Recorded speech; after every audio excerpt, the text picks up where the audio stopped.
From staff who had an undying passion, I took full responsibility for bread pudding. That is all me. to an owner who cut every corner to try and make things work. You're the owner? You paying rent here? Have you ever wondered what happened to Zeke's after kitchen nightmares came to town? So, Season 4 introduced us to a couple who had a rather appalling attitude. I'm talking about Daryl and Ellen Cortello, the owners of Zeke's restaurant. And if that doesn't jog your memory, then let me help you with a little recap. You see, Zeke's, a restaurant in suburban Metairie, New Orleans, had originally opened up in the year 2002 by a man named Zeke Unangst. Zeke was 6'4", big and goofy, but you know what? The man knew how to have a good time, and he knew how to run a pretty good restaurant. According to the locals, back when it started, the restaurant used to be the talk of the town. We used to do 750 people in here on a Friday night. Unfortunately, Zeke tragically passed away when the monstrous Hurricane Katrina swept away so much of the Gulf Coast. The restaurant was in shambles and up for grabs after its owner died, and that's when the Cortellos came into the picture. They bought the restaurant and kicked off a brand new and fresh start for the place. So the Cortellos bought it, and then they pretty much took on the place. And here we are, over a decade since the episode aired, wondering whatever happened to the restaurant and the people in charge. Are they still open? Are they doing well? Has the restaurant actually stuck to Chef Ramsay's script for success?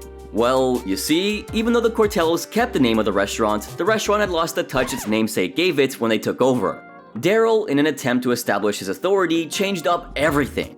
But not for the better. However, before I go into detail, let me show you what a viewer had to say about the episode, and especially about Daryl. The post reads, "Forget Amy, Joe Nagy, forget Sebastian. I think Daryl Cortello is the most evil person to ever appear on the show." Strong words. Now, I'm gonna give you some time to let that sink in. There's no denying that Daryl and his methods were pretty difficult at the best of times. From cutting staff to cutting products both in quality and quantity, and above all, raising the prices, Daryl had a plan, but not really a smart one. When Daryl first took over, pretty much changed everything. However, with change came a ton of drawbacks. The staff, especially the two chefs who manned the kitchen, were unhappy with the menu, their job, and basically everything about the place. Things had gotten so bad that one of the chefs even stated that he felt handcuffed to work there since he had no other options despite his experience. Steamed clams. That's not us. I don't think that's us. I'm always trying to beg him or plea him. Can we try that? Can we do this? And Daryl doesn't allow it. And I don't have to tell you how suffocating it is to work in such a toxic environment. Now, if curtailing the chef's freedom to curate a menu wasn't enough, to top things off, the servers were unhappy because they were talked down to. Servers here are all talked down to or disrespected. People just don't feel appreciated. I mean, just because you're the owner doesn't mean you could put down your own staff. But Daryl was all about riding what few highs the place could offer him, with absolutely no gratitude towards the staff. In fact, to make things worse, the kitchen manager revealed that Daryl mercilessly cut the staff wages and demanded them to work overtime to boot. Clearly, he was abusing his power. Daryl cut my pay in the last 6 months. Can't afford raises right now. And it's made me work more hours since he cut my pay. But you see, there was a strong reason behind Daryl's unusual behavior.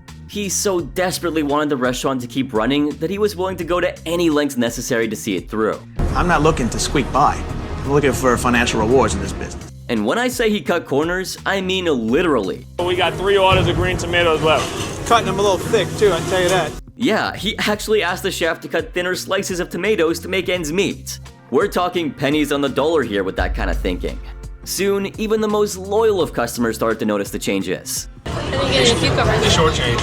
And it's rare that customers will flock to a place with awful food, let alone stale and pre-packaged food like Zeke's was dishing out, so people stopped coming.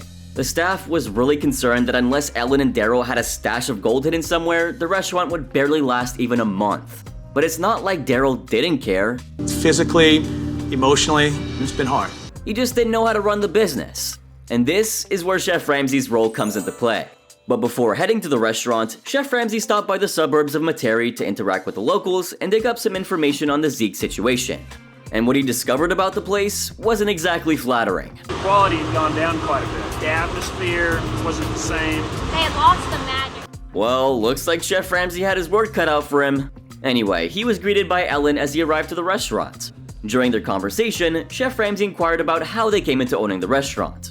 Upon discovering a bit of the backstory that I've already shared with you, Ellen revealed that her husband, without any prior chef training, implemented changes and introduced dishes to the menu on his own terms. And the famous chef was appalled at the very idea of that. Does the chef agree with those dishes, or is it just because he's the owner, that's why he gets them on? I guess talk to him about it. Ah, now we're getting somewhere. Chef Ramsay went on to order the oyster cortello, which was named after the owners.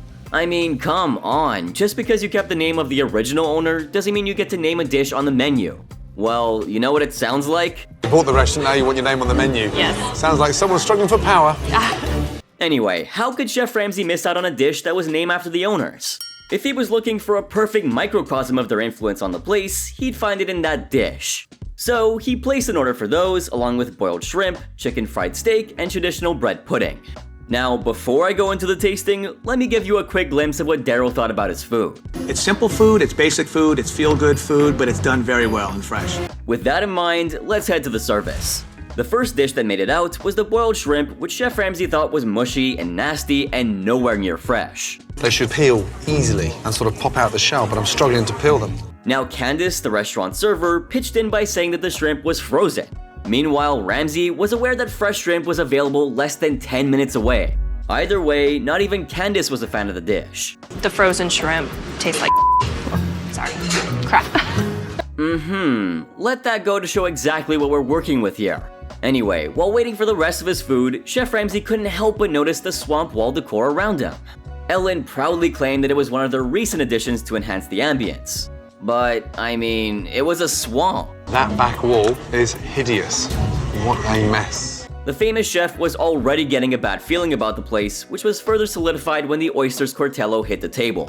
And of course, just like the boiled shrimp, Chef Ramsay found it to be dreadful, depressing, and more importantly, nothing worth putting their name on. I wouldn't even put my enemy's name on that. Take it for you? Okay. Thank you. You gotta hand it to Chef Ramsay there. Anyway, the chicken fried steak rolled in next, and to nobody's surprise, it was bland with no seasoning, and in Chef Ramsay's words, it looked like, this. It looks like it's just had a giraffe's tongue cut out and deep fat fried. Yeah, leave it to the famous chef to come up with the most hilarious descriptions for awful dishes. However, to put an end to the long list of bad, depressing food, Chef Ramsay was mighty impressed with the taste of the bread pudding, made by Chef Emil. But it tastes delicious. Who made that? Emil makes it. Well, at least they were doing one thing right. Now, with the tasting out of the way, it was time to address the elephant in the kitchen, the chefs. The famous chef proceeded to offer feedback on the lunch dishes and queried Emil, the kitchen manager, about his satisfaction with those disappointing meals. Unsurprisingly, Emil attributed the poor quality of the food to Daryl's responsibility for procuring halfway decent produce for the kitchen. And why have you changed the standard? It's up to Daryl. Daryl stayed defensive, saying they had no time to shop fresh from the fish market and that customers were okay with the food since no one sent their food back. Now, this enraged Chef Ramsay into asking Daryl if he was stupid enough to believe what he was actually saying. Do you honestly think just because they don't send it back that your food is amazing? That's good enough for you to continue. But Daryl continued to be stubborn and went on to say that Chef Ramsay was wrong about the food being disgusting, but to make things worse, he made a rather unsettling comment. Chef Ramsay doesn't know New Orleans food. That's it. The audacity! Anyway, just before the dinner service, Chef Ramsay stepped in to meet with Emil and Jason separately to give them a chance to speak freely about the real issue at hand. And that was the quality of the food. They both told Chef Ramsay that they had warned Daryl that once he started buying lower quality produce, the food quality would start to be affected. And they were right. You get a cheaper product. Yeah. You know it's going to taste like trying to explain that to him. It's like talking to this wall right here. Chef Jason even went on to say that he was scared for the future of the restaurant since both the owners only and solely care about making money and nothing else. And that's what scares me. Their whole purpose is money, money, money, money, money. Now, when Chef Ramsay arrived to observe the dinner service that night, his attention went straight to the shrimp that was pre-portioned, and let me tell you this. He wasn't impressed upon finding out that they were bagged. Why are they bagged? He portions them out to order. Really? And the famous chef could not believe his ears. It's food. You know, we're not cutting piping with bathrooms. Well said. With that, Chef Ramsay moved past the bagged shrimp and went on to notice how the orders for the night were being tackled. All he saw was that Daryl liked to expedite food, but he delayed the service while the food was left sitting on the pass until it was served cold. Of course it was eventually sent back. I'm waiting on dishes to complete the order. It doesn't concern you that food's just dying in the window? But we're pushing as hard as we can. Bloody hell. So much for the idea that customers never sent their food back, huh? Well, you must be thinking, how could it get much worse than this? Oh, believe me, it gets worse. Chef Ramsay was up and about monitoring the dinner service when his eyes fell on the lasagna that was made a week ago, pre-portioned again, of course. And as soon as the order hit the kitchen, it was reheated to serve to the diners. Last Thursday. And today's Thursday, right? Correct. Daryl claimed that it was alright to serve a week-old lasagna since it was only to be served as a special and wasn't exactly left out to become stale. They didn't sell it all. It's wrapped up in portions and frozen. I thought that's a bad thing. I mean, how? How could someone be so deluded? In fact, Ellen also insisted that the lasagna was still okay and that it was safe practice to serve frozen lasagna and the customers wouldn't mind, or in her words, our customers absolutely love the lasagna. I don't think that's our biggest issue is lasagna. The famous chef tested that theory and decided to humble Ellen a little bit. He let the whole dining room know how and when the lasagna was prepared, and the customers were in for an absolute shock. They decided to say screw it to their dinner plans and flocked out of Zeke's in record time. Lasagna that's been served was made a week ago.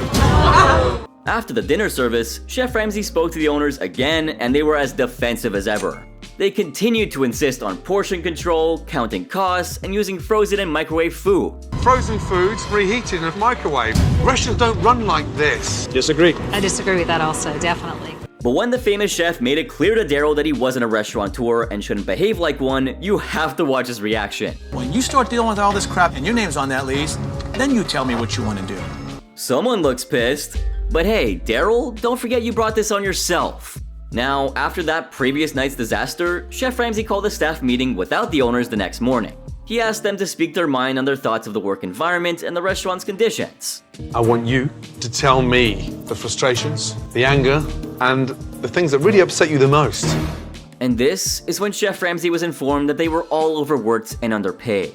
To working about 50 for $400 a week, that pisses me off. The servers believed that they weren't respected or valued, with Candace even saying that she wasn't even allowed a lunch break. We don't get any respect. I don't get to eat lunch. I should have a meal. I should have a shift meal. This is messed up. However, once the owners came in, the staff was reluctant to put forth their grievances in front of Ellen and Daryl, which made it clear that the staff morale was very low. Who's gonna go first?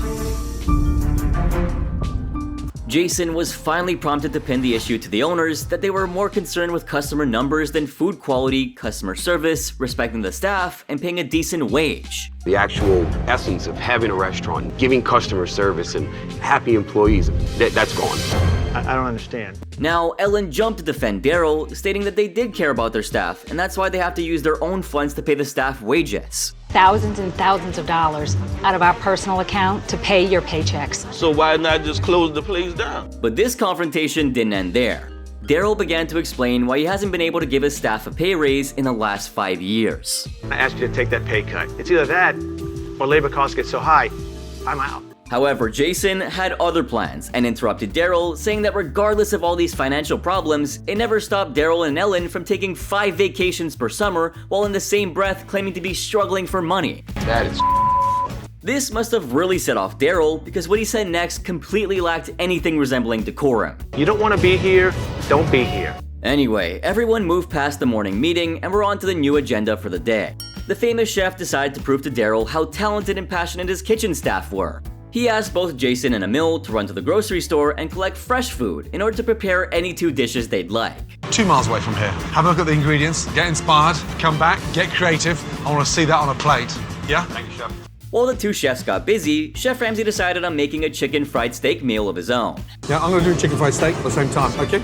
Once the 3 dishes were ready, the famous chef offered the dishes to the owners, saying it was all him. Creamy, tasty, it's absolutely phenomenal. And what do you know, the 2 loved everything, especially the seafood dishes. Oh my gosh, this redfish is delicious. After the owners sang praises of the dishes, Chef Ramsay then revealed to them that it was all Emil and Jason's work at play. This left Daryl and Ellen in utter shock. I didn't cook them. The taste of fresh and newly curated dishes opened the owner's eyes and even led Daryl to say that this was the new Zeke's. This is the new Zeke's. I can see that's what we're looking for. Well, as you may know, that eye-opening moment was not the only challenge that Chef Ramsay had. His team had to now work overnight to revamp the restaurant and give it a new look. Next up, Chef Ramsay's team worked to renovate the restaurant, and the reveal began with the interior, and voila! The swamp was finally gone. Welcome to the new Zeke's. Here we go. And thank goodness for that. The walls were covered with reclaimed doors as a feature piece, the chairs were changed to a brighter color, and best of all, there was a whole seafood boil house on display in the dining area. Did I see you smile again? That's the second time in 24 hours. Dude, they're gonna arrest you for being too happy. The famous chef had it installed there, hoping that this feature would double the restaurant's seafood orders. Our boil house. Oh my God! Chef Ramsay then introduced some classic New Orleans dishes featuring fresh shellfish and alligator to update the menu. And, well, the entire staff got to experience the fruits of their labor. But this is going to put Zeke's back on the map. The last leg of Chef Ramsay's challenge was the dinner service of the relaunch night. As the relaunch approached, the restaurant got crowded, prompting the servers to promote boiled seafood to ease the kitchen pressure. Customers responded positively to the seafood buckets. However, the kitchen faced challenges as rapid orders from Daryl resulted in compromised quality, including a half-raw fish dish. Frustrated, the famous chef temporarily shut down the kitchen, urging Daryl to prioritize quality. Despite initial setbacks, the relaunch was deemed a success, and Gordon encouraged Daryl and Ellen to maintain high standards and processes for sustained success. I know, you must be wondering, well, what next? You didn't really think I would leave you high and dry without telling you about all the aftermath, did you? Even though it was a tough challenge, Chef Ramsay managed to turn the place around with new additions to the menu, revamping the place, and showing the owners a new direction of how to manage their restaurant and its staff. Any orders on yet in the boil house? No. Nothing in the boil house already. Get hold of the waitresses, call them in and say, right, start pushing them. You've got to get used to that. Let's go. After Ramsay's aid and help, the restaurant was doing well, with the place hustling and bustling with customers and people leaving much happier than before. Well, sadly, the restaurant operated for another year after the show aired, and then the owners closed up and sold the place in October of 2012. Could you guess why? You see, Daryl said on multiple occasions how he was concerned about running the business, not about the quality of service. And as stated by Emil, the kitchen manager, the owners were solely interested in making a profit from the place. The new owners are now running the restaurant at the same location by the name Porter and Luke's, since they didn't want to reuse the Zeke's concept. The new restaurant is still up and running and even has an experienced chef on the staff by the name of Vincent Manguano. Porter and Luke's is apparently the ideal restaurant for lunch and dinner, with a moderately priced menu consisting of chicken, fish, and other seafood items. Well, that was all about what happened at Zeke's restaurant. It's a little bit of an anticlimax, but hey, that's life sometimes, right? But I'm sure you're more interested in knowing what happened to the owners, right? You'd be surprised to know that our very own Daryl Cortello became a life coach and runs his own company called Cortello Life Coaching and Consulting. We just ended up being the ones they chose to give them the opportunity to buy. Now, let me bring up that post from earlier again. This viewer, who slammed Daryl for his heavy-handedness, swears by his life that he would never want to be coached by someone who barely had any self-regulation himself. But hey, we're talking about things that went down a decade ago, and people change with time, right? Who knows, maybe even Daryl did, so let's cut him some slack, okay? But what do you think? Do you actually agree that Daryl was one of the worst owners on Kitchen Nightmares, or have you seen worse? Don't forget to let me know in the comments section down below. But guess what? Daryl hasn't cut himself off from the food industry entirely. The couple now runs their own breakfast and brunch restaurant in New Orleans called Luca Eats. I know you must be thinking, what other restaurant are they destroying? Well, to my surprise, their restaurant Luca Eats, which opened in June of 2016, is doing beyond well. Don't believe me? Well, check out these Yelp reviews from their new restaurant. I must say, with a whopping 4.6 star customer rating on Yelp, both Daryl and Ellen have left me impressed. What about you?